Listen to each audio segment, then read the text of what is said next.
নাহমাদুহু ওয়া নুসাল্লি আলা রাসূলিহিল কারীম। আম্মা বাদ।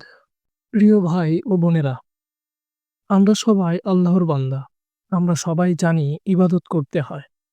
কিন্তু আমাদের প্রশ্ন হচ্ছে, ইবাদত করলেই কি আল্লাহ তাআলা আমাদের ভালোবাসেন? আমরা কি আল্লাহর কাছে প্রিয় হতে পেরেছি? ইবাদত তো সবাই করে। কেউ ফরজ নামাজ পড়ে, কেউ রোজা রাখে, কেউ হজ করে। কিন্তু আল্লাহ কাদেরকে ভালোবাসেন?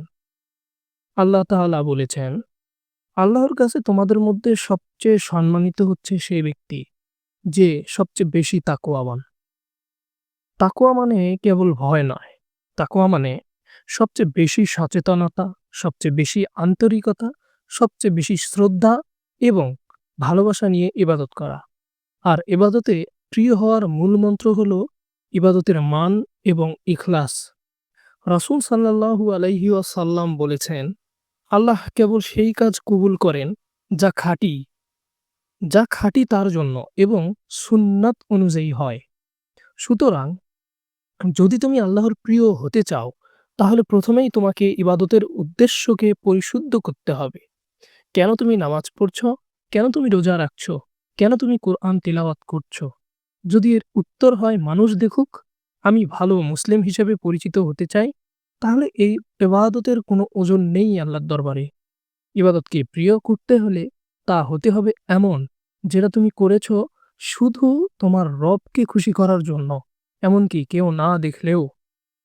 ইবনে তাইমিয়া রহিমাহুল্লাহ বলতেন, যে ব্যক্তি মানুষের দৃষ্টির জন্য ইবাদত করে সে মুশরিকদের পথে চলে, আর যে ব্যক্তি নিজের আত্মতৃপ্তির জন্য ইবাদত করে সে গাফেলদের কাতারে পড়ে যায়।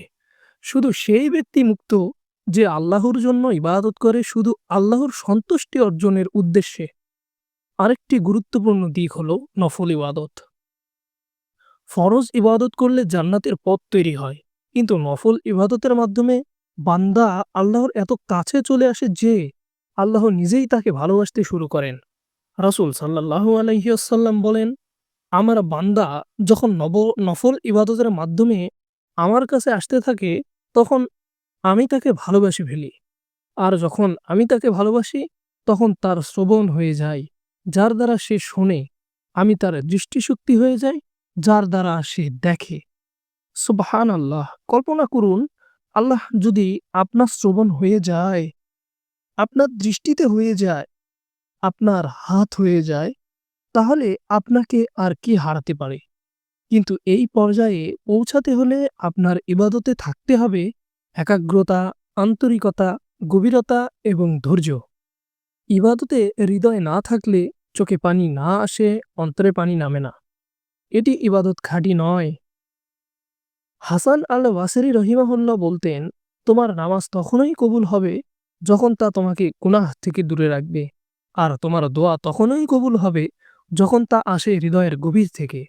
সুতরাং শুধু রুকু আর সিজদা নয়, তুমি ইবাদতের সময় নিজের মনকে সাথে আনো।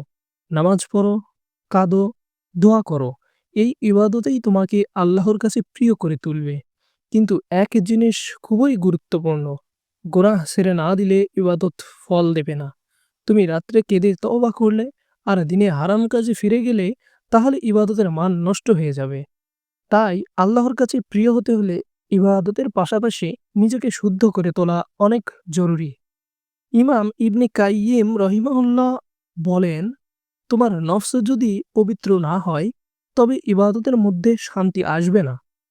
আর যদি ইবাদতে শান্তি না পাও, বুঝে নাও তোমার নফস এখনো আল্লাহর ভালোবাসা থেকে অনেক দূরে।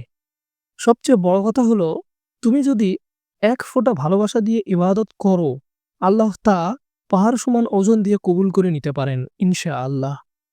কারণ তিনি কারো আমলের পরিমাপে নয়, ইখলাসে বিচার করেন। শেষ কথা, আমরা চাই আল্লাহ যেন আমাদের ভালোবাসেন। তাই আমরা আজ থেকে শুধু ইবাদত করব না, বরং হৃদয় দিয়ে করব, ভালোবাসা দিয়ে করব, নীরব অভিমান নিয়ে করব। যেমন একজন প্রেমিক প্রভুর দরজায় এসে দাঁড়ায়, হে আল্লাহ, আমাদের অন্তরকে আপনার ইবাদতের জন্য খাঁটি করে দিন। আপনার জন্যই যেন আমরা সিজদা দেই, কাঁদি, ভালোবাসি।